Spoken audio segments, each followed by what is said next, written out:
Kw'igenekerezo rya 12 Munyonyo umwaka wa 2024 i Bujumbura, ishirahamwe Greenland Alliance rifasha ugwaruka n'abakenyezi mu kwiteza imbere, ryarahimbaje isabukuru ry'imyaka 10 rimaze riri ku kivi, ku civugo uburongozi busuku, umushinge w'amahoro n'iterambere rirama.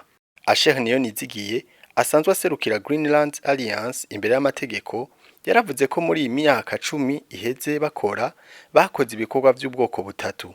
Inyigisho z'uburongozi, aho amenyesha ko abo bashoboye gushikira mu maso mu yandi bagera ku bantu 1000, ariko hariho abo bashikiriye ku mbuga hwaniro barenga 200,000. Abakenyezi n'ugwaruka bafise amikoro make bigishijwe gukorera hamwe, bongera biga n'ingene boshobora kwiteza imbere bakoresheje uburyo buke basanganwe.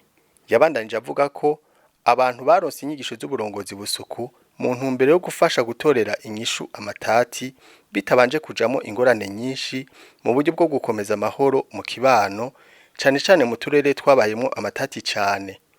Mbere izo nyigisho zavuyemo ivyamwa vyinshi. Muri imyaka 10 twarakoze ibikorwa by'ubwoko butatu, harabayeho kwigisha inyigisho z'uburongozi zarashikiriye abantu benshi, abo twashoboye guhura amaso mu yandi bararenga 1000, ariko hari habo twashikiriye ku mbuga zitandukanye, imbuga hwaniro bararenga 200,000. Ico ni ikintu kimwe tunezererwa, kuko abantu bangana gutyo si bake. Hari habo twashoboye kumenya inkurikizi vyagize mu buzima bwabo, ivyo bahinduye n'ahatari bose. Ica kabiri twashoboye gushikako nuko twashoboye kwigisha imigwi y'abantu bafise amikoro make cyane, bamwe bita ba vulnerable mu gifaransa, bagwiriyemwo abagore n'ugwaruka. Turabigisha ukuntu bashobora kwiteza imbere bakoresheje uburyo buke basanganywe. Turabigisha ingene bashobora gushigikirana mu bikorwa byo kwiteza imbere bagakorera hamwe. Hanyuma abashoboye gutera intambwe turagerageza kubashikana aho bakorana na microfinance, barashobora kuronka amafaranga aduza imitahe yabo, maze ubuzima bwabo burahinduka, imibereho y'ingo zabo irahinduka. Kuba ari ruguru baratangura korora ibitungwa batigeze borora mu buzima bwabo. Turabona abantu bakiri bato bagura inka bavuga bati sinarize ko noshobora kugura n'impene. Ico ni cyakabiri twakoze.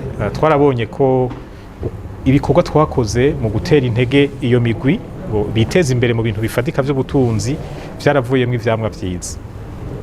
Ica gatatu twakoze ni ukwigisha uburongozi, twita uburongozi busuku, leadership serviteur mu gifaransa, mu ntumbero yo gufasha bari abantu bo mu kibano gushobora gutorera amatati umuti bitabanje kujamwe ingorane nyinshi, mu buryo bwo gukomeza amahoro mu kibano. Ivyo twabikoze mu turere twabayemo amatati cyane, ubwicanyi washaka mu myaka yarenganye, aho usanga amakominote yaracanyemwo. Hanyuma turabibigisha, maze birashikaho iyo migwi inywana, mbere n'urugezo rw'amatati rurasubira hasi gose, ku rugezo rwo hasi, ku buryo n'abarongoye ayo makomine tuba turiko turakoreramwo batubwira bati ubu nta bantu bakiva muri turiya turere bazanye amatati hano kwa OPG, baravyihereza bafashijwe na ba bantu mwahazanyigisho. Rero muri iyi myaka 10 novuga ko ari ivyo twashoboye gushikako. Umwe mu bakenyezi bafashijwe na Greenland Alliance aravuga ko kuvaho ahuriye n'iryo shirahamwe ryamuronkeje ingurane, aja hamwe n'abandi bakenyezi baraguranana, bakoresheje ayo nyene babaguranye, baja ku kivi barakora. Ubu arashima ko abo bari kumwe bose bateye imbere. Ahiri shirahamwe ndaginjire mu Greenland Alliance ryamfashije ibintu birebire, kuko ryaratuguranye, turaguranana, turicara hamwe turi abakenyezi turaguranana, turaziganya. Abo mu mikoro make turabashoboza iyo mitahe bari baduhaye, twese turayisabikanya, turaja ku kivi turakora. Nukuri abo twari kumwe bose ubu barateye imbere kubw'uyu mugambi. Abakenyezi rero turi kumwe ndabatera yuko bokura amaboko mu mpuzu bagakora, bakareka kuzerinza abagabo babo, bakarondera ibintu byo babeshaho n'imiryango batarinze ngo nakazompa cyangwa ngo nguriya zompa, ariko mu bikorwa bakuye mu maboko yabo bakoresheje. Cyane cyane ndabigisha gutakaboregwe nk'ababoregwa, nkabigisha ibintu bimwe bimwe bijanye nk'ivyo byo kureka ubuhumbu bw'ubusambanyi, kuko bamwe twaguye mu bibazo bwa mbere. Ari byo bintu twabanjije guhebera ikibanza inzoga, duhebera ikibanza ubusambanyi.